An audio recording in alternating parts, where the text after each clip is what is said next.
Hey, June Fields, shepherd of Manasseh Chapel, coming to you from Georgetown, Kentucky, out in the country. It's been another cool day today, and today is the first day of April. No April fooling. So, it's every day the good Lord gives us is another day that we have the opportunity to go out and talk with people, share our love that the Lord has given us. And for Christ's sake, He gave His love, His life, all that He was for us. And how much are we to give to others? Out of our mouth becomes the spring that sows hatred or love or kindness, bitterness or sweetness. We're going to talk a little bit in Ephesians today, Ephesians chapter 4. Verse 32, if you want to go there. Thank you for your prayers, your support, and for your love. I want to remind you all again, we have a wedding coming up on Glory Hill out here on the farm, and Miss Jenny has graciously consented to be my awesome lady.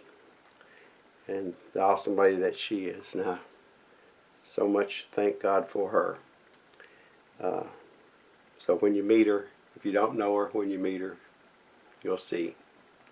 All right, kindness. How much does it cost to be kind? 0. How much does it cost to be mean? It could cost you everything that you are. Kindness is something that as you give, you get. If you put out evil, you're going to get evil back. If you put out good, you're going to get good back. You reap what you sow. So we're going to talk just a little bit about King David when he looked for any descendants of Jonathan, which was Saul's grandson, Mephibosheth.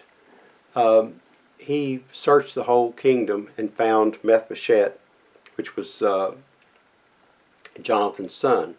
And for Jonathan's sake, he took Mephibosheth and brought him in, and he sat at the king's table with his crippled legs and the covering, which is like the blood of Christ that covers us.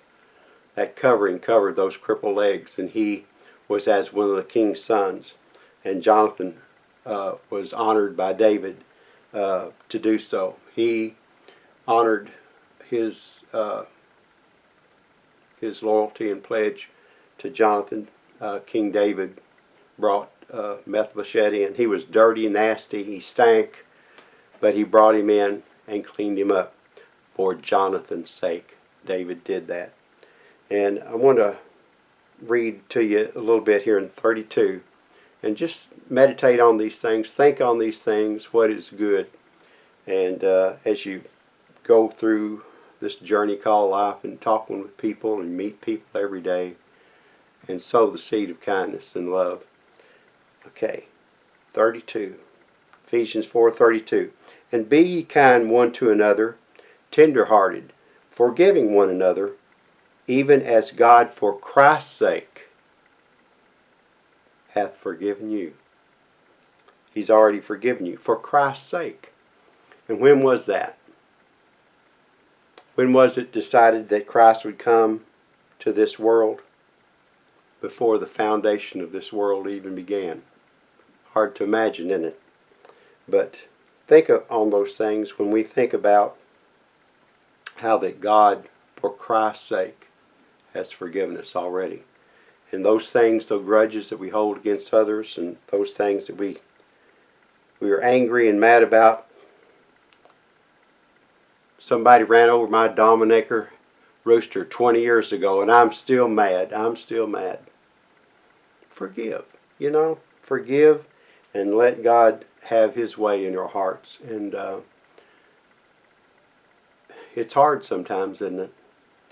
But allow the Lord and the Holy Spirit to deal with you. And for Christ's sake, God forgave us. And so much more as we forgive others, that God can forgive us and help us in our everyday life and to touch lives, and the Holy Spirit will lead you to places and people into your path. And let their light shine. Let God's love shine through you. All right, we're going to close it off there. And again, we thank you for your love, your great mercies that you show to other people, your love that you show to other people.